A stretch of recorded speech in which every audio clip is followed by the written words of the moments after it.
भैया बहनों, आज हम लोग ध्यान देंगे और इस बात की ओर विशेष ध्यान देंगे कि फ्रांसीसी क्रांति ने पूरे यूरोप में किस तरह का प्रभाव डाला।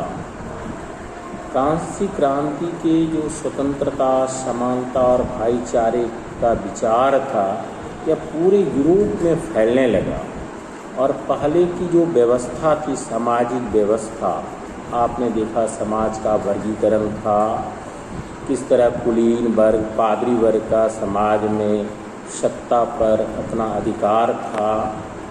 तो ये सबका विरोध होने लगा।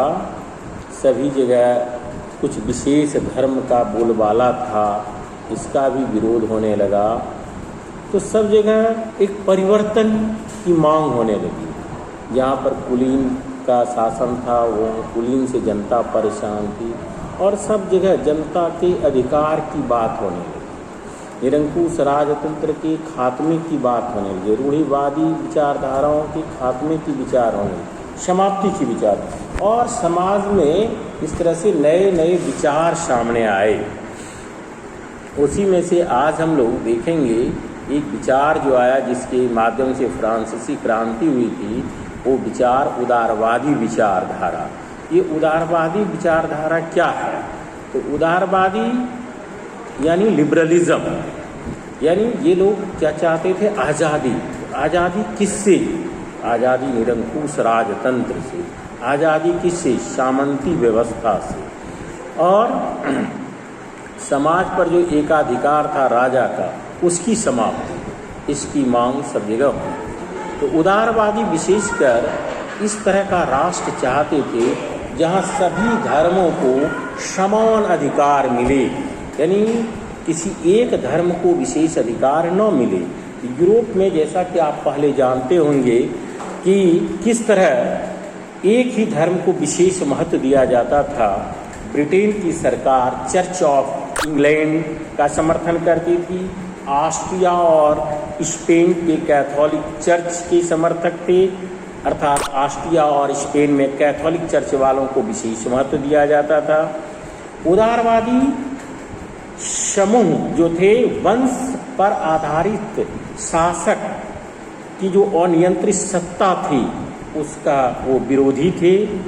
वे सरकार के समक्ष व्यक्ति मात्र के अधिकारों की रक्षा के पक्षधर थे कि एक ऐसा राष्ट्र होना चाहिए जिसमें सरकार जो है वो व्यक्ति के अधिकारों की रक्षा करे। साथ ही साथ उनका कहना था कि कोई भी राज्य या सरकार व्यक्ति के अधिकारों का हनन न करे या उन्हें छीनने का अधिकार न हो। यह समूह प्रतिनिधित्व पर आधारित एक ऐसी निर्वाचित सरकार के पक्ष में थे जो शासकों और अफसरों के प्रभाव से मुक्त हो और सुप्रशिक्षित न्यायपालिका द्वारा स्थापित किए गए कानूनों के अनुसार शासन कार्य चलाए। जैसा कि आप जानते थे कि यूरोप में या फ्रांस में आपने देखा उदाहरण के तौर पर कि फ्रांस में क्या था कि राजा ही क्या चीज़ था? कार्यपालिका, व्यवस्थापिका और न्यायपालिका को चलाता था। लेकिन बाद में आपने क्या परिवर्तन देखा कि कार्यपालिका को अलग कर दिया गया, न्यायपालिका को अलग कर दिया गया और व्यवस्थापिका को अलग कर दिया गया। तो इसी तरह का परिवर्तन यूरोप में सब जगह लोग चाहने लगे, विशेषकर जो उदारवादी विचारधारा के लोग थे, और उसमें व्यक्ति के अधिकारों की रक्षा की मांग होने लगी। लेकिन ये पूर्णतः लोकतंत्रवादी भी नहीं थे ये उदारवादी। क्यों? कि आपने देखा कि जब 1791 में वोट देने की बात आई तो उसमें वयस्क मताधिकार के आधार पर सिर्फ पुरुषों को वोट देने का अधिकार दिया गया और उसमें भी सिर्फ संपत्तिवान पुरुषों को ही वोट देने का अधिकार दिया गया। तो ये उदारवादी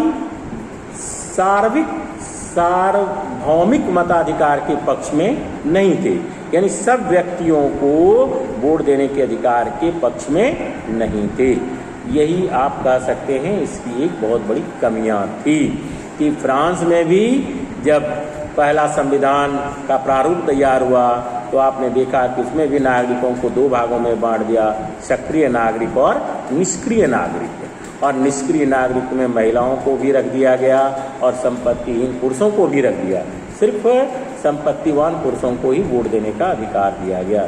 तो मुख्य रूप से उदारवादी विचारधारा के लोग संसदीय सरकार के समर्थक थे, समान धर्म के समर्थक थे और व्यक्ति के अधिकारों की रक्षा के समर्थक थे।